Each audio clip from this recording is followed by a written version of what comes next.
नमस्कार दोस्तों, हम आज आपके लिए लेकर आए हैं कहानी मेरी पहली मोहब्बत, अविनाश अकेला की लिखी हुई। ये दूसरा भाग है।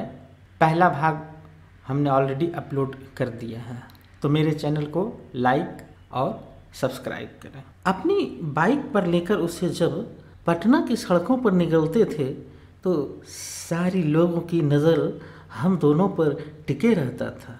लेकिन एक समय ऐसा भी आया जब हमारी कॉलेज ख़त्म होने को आ रही थी। हम दोनों की अलग होने की डर खाई जा रही थी। दिमाग में अलग अलग गजब गजब के ख्याल आ रहे थे। कभी सोचते हम दोनों शादी कर लें, तो कभी हमें अपने परिवार के फैसले का डर सताने लगता। जब हमारी कॉलेज ख़त्म हुई तो हम दोनों अपने अपने शहर वापस आ गए, लेकिन उसकी यादों ने यहाँ जीना मुश्किल कर रखा था। कई दिनों तक कुछ करने का मन नहीं कर रहा था, बस यूं ही सोचता तो कभी उदासी में उसकी तस्वीरों को निहारता रहता था। मैं भाई बहन में सबसे बड़ा था, जिसके कारण पढ़ाई के बाद जिम्मेवारियां बनती हैं कि मैं जल्द से जल्द जॉब कर लूँ। मैंने भी अपने फ़र्ज निभाने हेतु सब कुछ धीरे धीरे भूलने की कोशिश करना शुरू कर दिया। इसी बीच मुझे एक अच्छे कंपनी की जॉब ऑफर हुई। इतने दिनों में निशा मुझे भूल गई होगी, इस तरह का ख्याल मन में बहुत बार आया। लेकिन मैं यही सोचता था, जब मैं उसे भूल नहीं पाई तो वह मुझे कैसे भूल गई होगी। दिल तो चाहता था सब कुछ भूलकर उसके पास चले जाऊं, लेकिन जिम्मेदारियां मुझे मजबूती से जकड़ा हुआ था। मैं आधे मन से जॉब के लिए इंटरव्यू देने चला गया।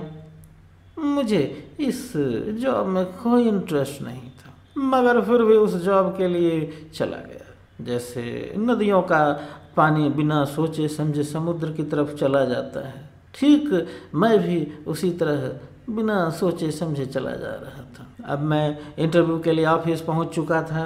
ऑफिस में कई सारे लोग इंटरव्यू के लिए बैठे थे। मैं भी अपनी बारी का इंतज़ार करने लगा। वहाँ भी निशा की यादें खाई जा रही थी और एक तरह की तन्हाई मारी जा रही थी। जिस तरह सूरज के डूब जाने के बाद सूरजमुखी के फूल मुरझा जाती हैं, ठीक मेरा वैसा ही हाल निशा के जाने के बाद मेरी हो चुकी थी।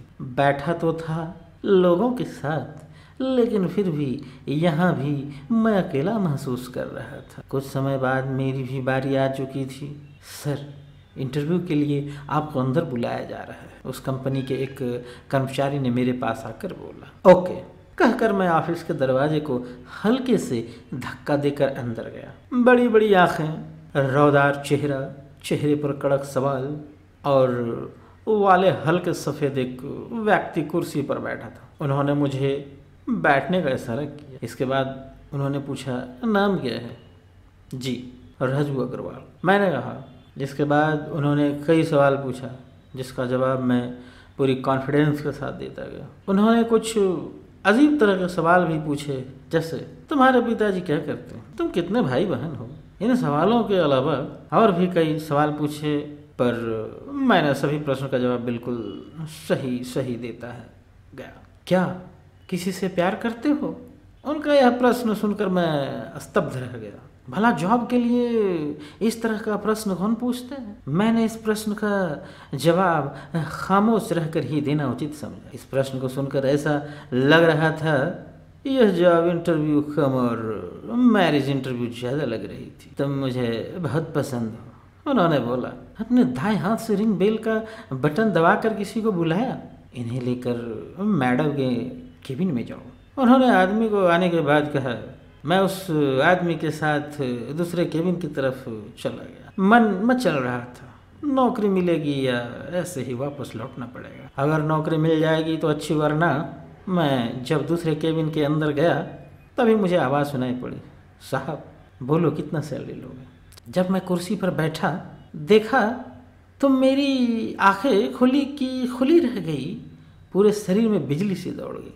चेहरे पर हल्की मुस्कान लिए वहाँ पर निशा बैठी थी। मैं तो निशा को देखकर हक्का बक्का सा देखता रह गया। तभी वह मुझे बोली, क्यों साहब चौंक गए? मैंने कहा, निशा तुम्हें क्या लगता था हम तुम्हें भूल गए? मैं भी तुम्हें उतना ही मिस करती थी जितना कि तुम करते थे। फिर हम दोनों ने एक दूसरे को गले लगा लिया। कुछ पल तक तो कहीं हम एक अलग सी दुनिया में खो गए। ऐसा लग रहा था कि किसी दिवालिया हुए इंसान को उसका पूरा संपत्ति फिर वापस मिल गई हो। निशा ने बताया, कंपनी उसके पापा की ही है और निशा ने खुद बोलकर ही मेरी नौकरी के लिए ऑफ़र दिलवाई थी, क्योंकि मेरे बारे में निशा अपने पापा से बात कर चुकी थी और पापा उसके मुझसे मिलना चाहते। अब तो हम दोनों मिल चुके थे।